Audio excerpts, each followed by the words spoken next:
I hope y'all are ready for me to do yet another episode that it talks way too much about the music. Yeah. Oh, I'm ready. Eh, At least it is on point this time. I've got myself an energy drink, and no, it is not an Abstim or a Staminan. Is it a Monster Energy drink? It's actually a Full Throttle. I had a Monster yesterday.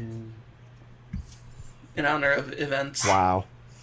I Betraying the Astolfo fandom like this. I can't believe this. Hey, I had a Monster yesterday, and I do prefer it.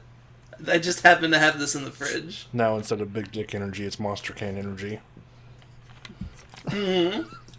You know, Monster used to sell... I don't know if they still make it. They used to sell just a really fucking big monster that was called the BFC. I wonder... I don't believe One, you. I wonder if you... I've had it before. Hey, remember Ball's energy drink? That still exists. I've had it. It's good. Okay. What? It was true. The 32 Just ounce a fun- Monster Energy BFC. It's so big. It's like the size of my foot.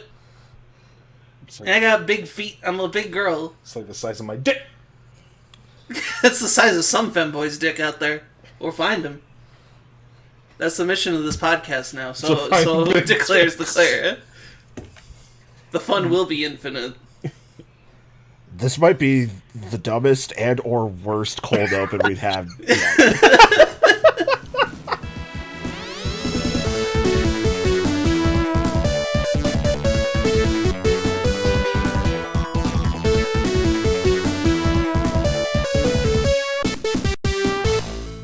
Hello and welcome to Fun is Infinite, a podcast about the history of Sonic the Hedgehog for the 30th anniversary. I'm going to never have a consistent tagline for this. This podcast is about Sonic the Hedgehog and no other hogs.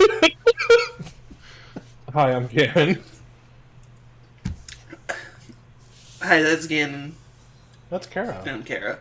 I'm Kara. Hi. We have our third dipshit here. And as always, I am Austin.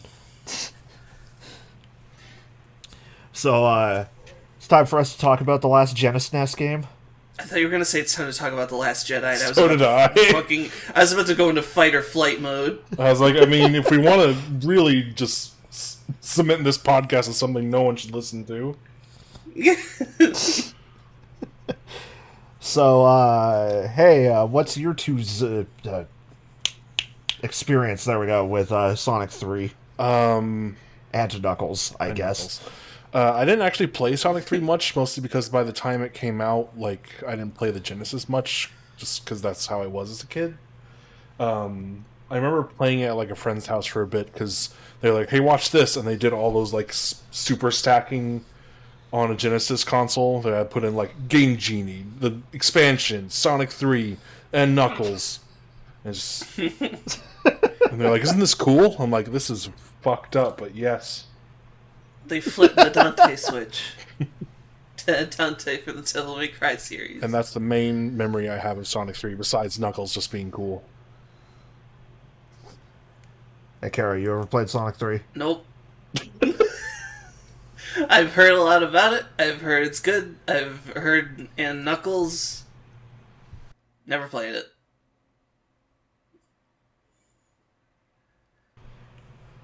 Well, I guess we should probably just get into it then, huh? Let's That's- dive right into this. That's generally what we would do in an episode about the history of something, yes. Green Hill You would Podcast Act think. 1. Sonic has had a tumultuous experience. Sonic has had a rough transition to 3. Stupid. Alright. So, after the ridiculous success of Sonic the Hedgehog 2, Sega immediately asked for a third game instead of waiting for STI to start working on something else for a few weeks beforehand. Yuji Naka, wanting to reduce the stress and drama of the work on Sonic 2, decided that the Japanese side of the American team, or, rather, words are hard, reading the script wrong, decided that the Japanese side of STI would be the primary side to work on the game, as well as Sega of Japan. Sega, not wanting to let the American team kind of flounder with nothing to do, assigned them to make Sonic Spinball. Equal opportunity titles for these teams. STI stands for Sega Transmitted Investment. Oh my god.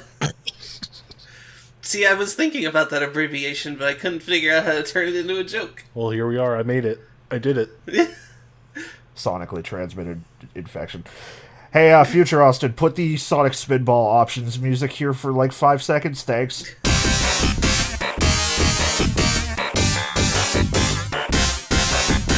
Future Austin, give me $5.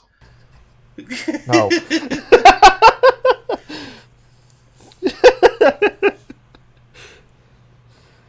Initially, Yuji Naka wanted the game to be a 3D platformer in order to combat the Super Effects chip that some Super Nintendo games were getting.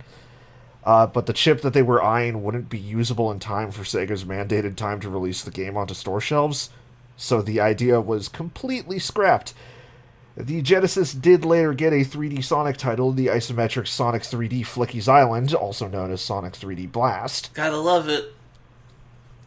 Though it did not use the chip, it was outsourced to Traveler's Tales, who just made a sprite-based Sonic game. 3D Blast Ropes. Also... Thank you. Sonic 3D Blast went back out. We switched jokes. Also, Traveler's Tales, you might know them now, mostly for the various LEGO games. Oh yeah, those games kick ass. The only game that did end up using the chip was the Genesis port of Virtual Racing. That is a good usage of resources there, Sega. Good job, Sega. You were definitely very good at the or resource management at the end of the Genesis lifespan. Definitely. You know, it's kind of fucked up. I've like never played a Sonic game in my childhood. I played a shitload of Lego Star Wars. That was the whole reason I had a GBA and a DS back in the day, was just to play Lego Star Wars. Lego Star Wars is good. Remember, The only first-party game I ever had on my DS Lite was Nintendogs Dalmatian and Friends. remember when they made a Lego Rock Band? But I'm not going to talk too much about that because now we're getting way off topic. I remember when they made a Lego Rock Band, and most of that soundtrack holds up, except for the Lost Prophets song, but let's not get into that. Oh god, no. Yeah. Did you know actually a bit of a problem with Lego Rock Band is sometimes it would brick some people's DSs? Hey! Ha! Brick!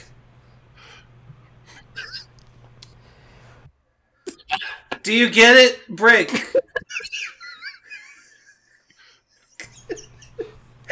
Sorry. Thank you. As with Sonic 2 adding a new friend to the cast, Sonic 3 decided that adding a new character was also important.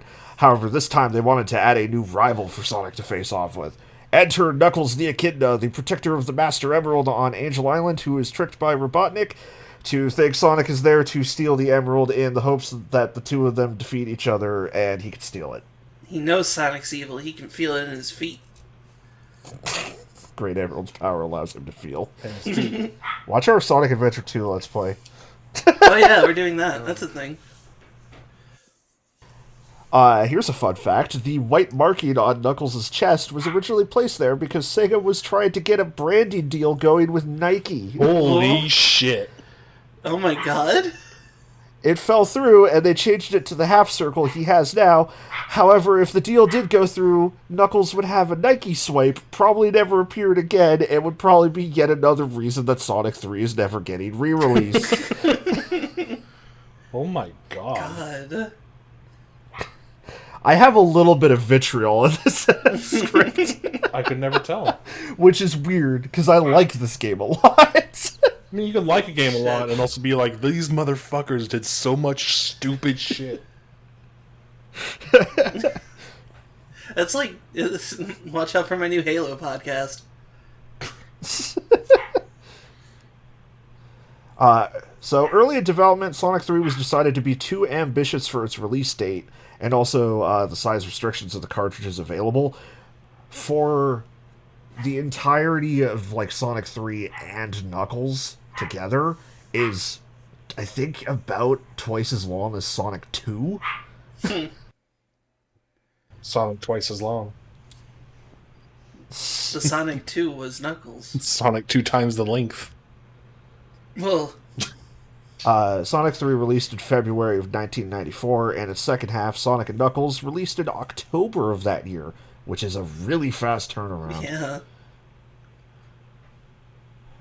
Knowing that this would happen, the team left a bunch of pointers and leftovers from what they had already for in Knuckles in the data for 3, and had Sega release and Knuckles on a special cartridge that also had a cartridge reader on the top, which would allow for owners of both games to connect both to their Genesis at the same time and play through the whole experience.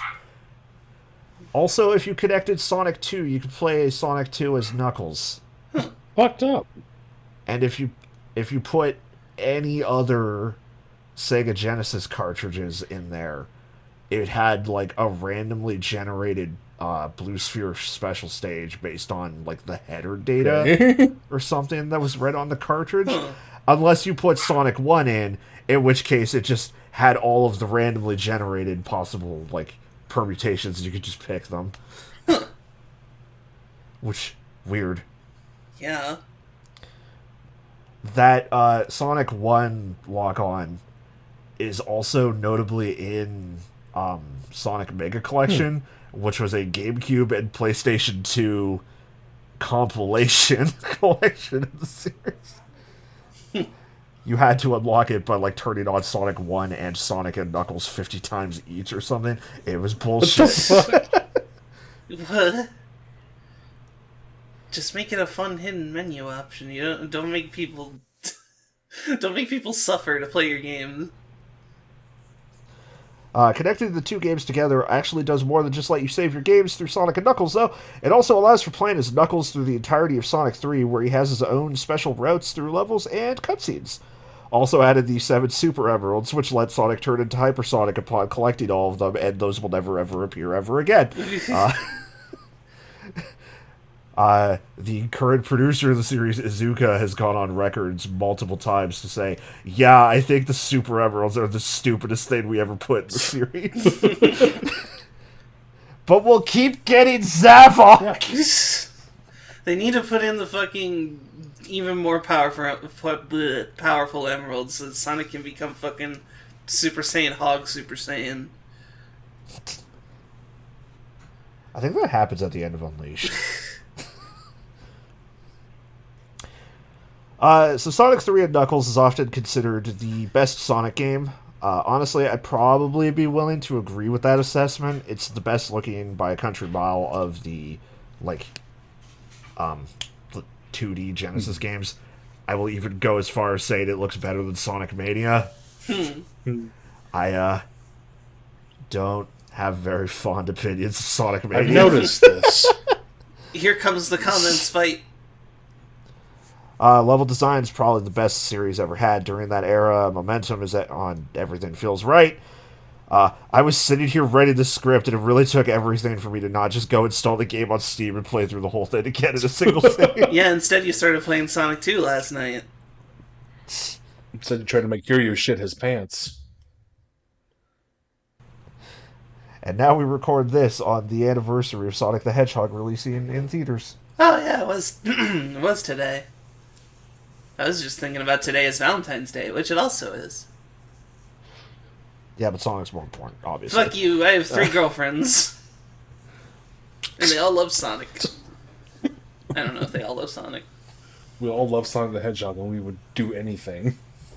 I feel like I'm forgetting something that people love, though. Like, let's see, what have we talked about? Visuals, gameplay, level design. Nothing else. This is a pretty short episode. We can talk about my girlfriend. Oh, shit, right.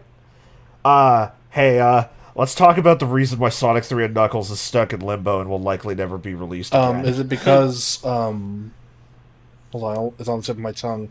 Kara's girlfriends keep it locked in a time temporal vortex forever? It's true, they won't let me have it. Well, damn. I'm being Sonic the Hedgehog.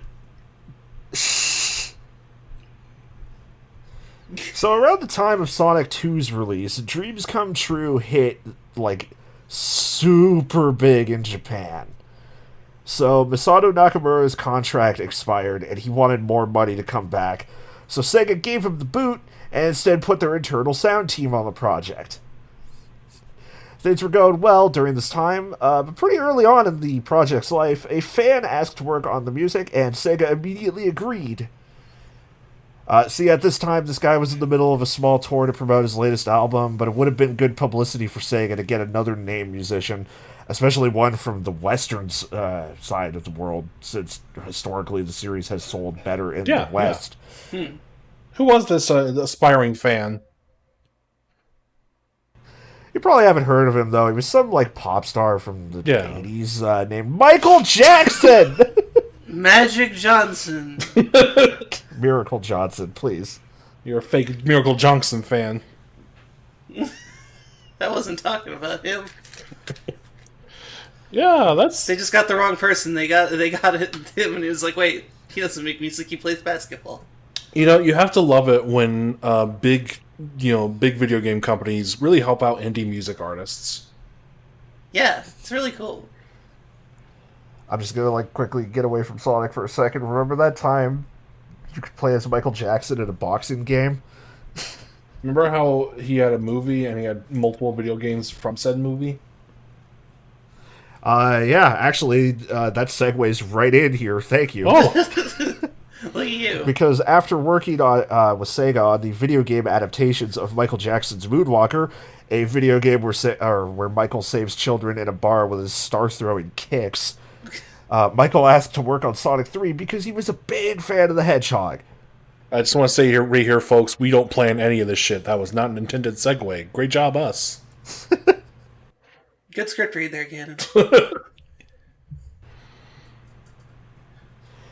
He also offered to bring along this group of collaborators for a price that Sega was willing to pay. There's, like, no concrete numbers here.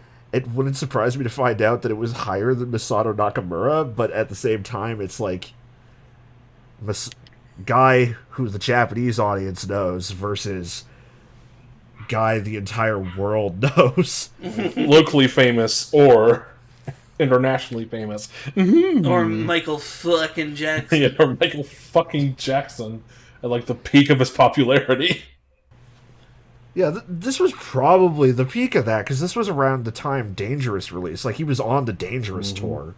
God, I'm gonna listen to Michael Jackson after we're done here.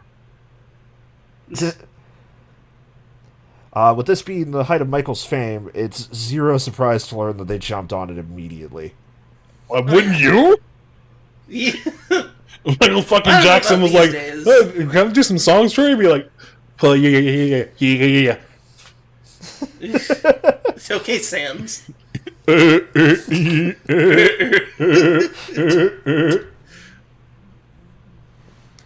believe Michael Jackson wrote Megalovania. Unfortunately, Michael ended up being really disappointed with the way his work was sounding on the hardware and asked to go uncredited, which Sega was more than willing to do because this is also around the time that Michael Jackson started becoming a controversial figure. Oh,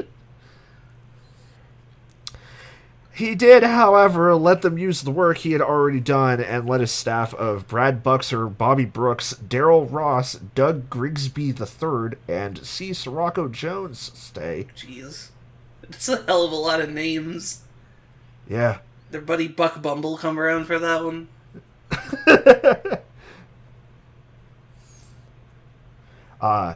Interestingly, all of these people helped collaborate on the next album Michael Jackson would release, History, Book 1, whatever, the whole past, present, future, or whatever thing. So this was actually a common internet theory for quite a few years based on the fact that certain songs sounded pretty similar between the game and Michael's work. The Sonic 3 credits theme was used as the bass later for Stranger in Moscow. The drums for Knuckles' theme appear in Blood on the Dance Floor. And Carnival Night Zone is like, it's Jam, but if you played it in a circus. Ice Cap Zone for years was thought to be either based on the song Smooth Criminal, because it had a pretty similar bass line, or Who Is It, due to its similar chord progression and sweeping synths. Instead, it turns out that Michael Jackson had nothing to do with that song. It was taken whole cloth from an unreleased song by Brad Buxer's band, The Jetsons, called Hard Times, which didn't get released until 2008 and went unnoticed for fans after that, or for years after that by the fan base. Tripping over my words a lot today. Like, that song wasn't noticed until, like, 2017, I think. Jesus. Sorry, Brad. If you're This is listening. completely unrelated, but this is giving me like flashbacks to David Bowie's involvement in Omicron the Nomad Soul. Notably the fact that after that game came out, he took most of the music that he conceptualized for that game and turned it into an album. I forgot that game exists. Uh, Anyway. Sega did actually confirm eventually in, like, 2009, I think, on the, like, PS3 360 Genesis Collection, whatever that game was called. Sonic's Ultimate Genesis Collection, probably. Sonic's Big think. Package. Sonic's huge hole. Jesus. I'm sorry. It just came out. Also, please, if anything, like, hey, we should be talking about Knuckles. He's a kid, though. He's got 4 penises. Oh. In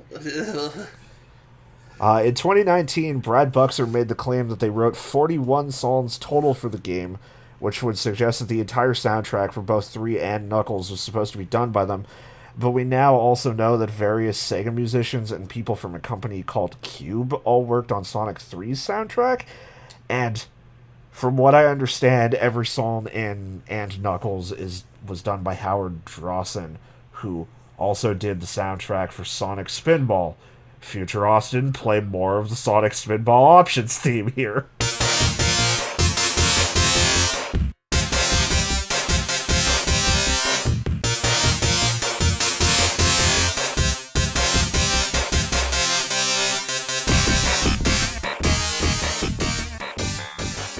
Future Austin, give me $5. Now give me $5 this time. Also, no. Why can't you just leave me alone and also no to the things you asked for? Okay, Bo. Uh, Now you have to give Bo Burnham $5. listen up, audience. Austin needs to give us $5, so make sure you subscribe to his Patreon. And make sure you can afford to give us those $5. Subscribe to the Give Karen Gannon $5 tier. So, why is this the reason why Sonic 3 is probably never getting released again? I don't know. Why don't you tell us? Well, it turns out that Sega might not have paid the various musicians the proper amount they were owed, or they're entitled to royalties, maybe, and Sega wasn't paying those on the various appearances in the many, many, many Genesis collections they've put out. It seems kind of unclear. The point is that according to C. Sirocco Jones, they basically have their finger on the lawsuit button if Sega ever releases the game again, and Sega is understandably too worried to chance that. Listen, they're called service games, not service pays. God.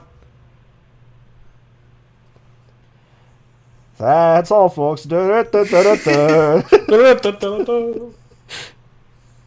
Was that? I think that was the Mario 3D Yeah. World theme. I've been playing that, so. It is topical. Bowser's Fury out now. This Kara is sponsored by Bowser. If you want a deeper dive into the fan base's various theories and attempts to learn more about Michael Jackson's involvement, I highly recommend checking out the video about it from the D-Pad.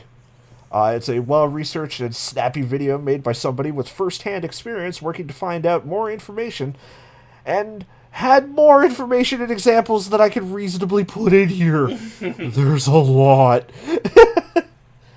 There's also actual audio examples used. It's pretty good. Cool.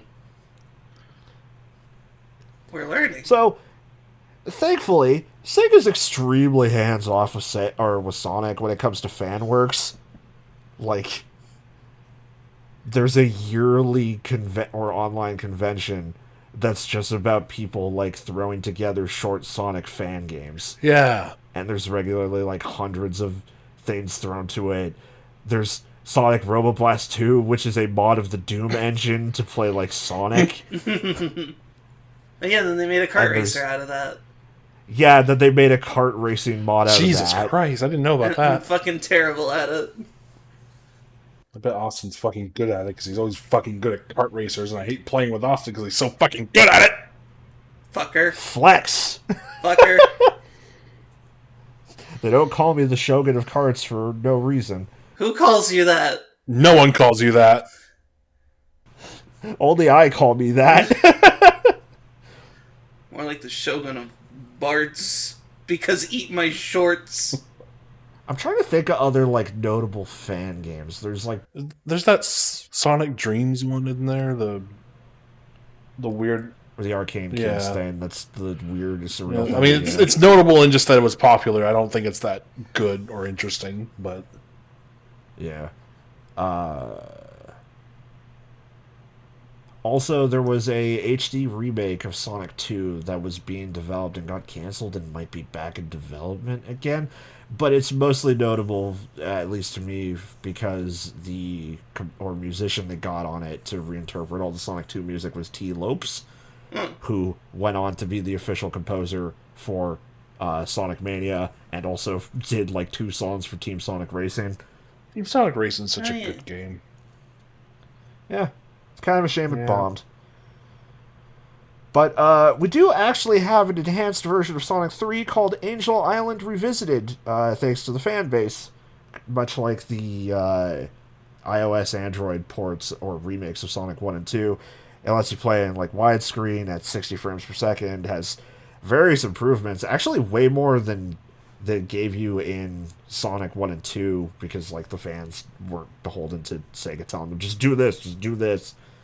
So like there's a bunch of changes from there's a fan mod or hack that exists that connects Sonic 3 and Knuckles in like one ROM, and also mods some of the levels, because like one of the levels in Sonic and Knuckles was supposed to be like level 5 in Sonic 3. So some levels, because they got all rearranged like that, just kind of start, but others will have like a cutscene explaining how Sonic and Tails got from one place to another.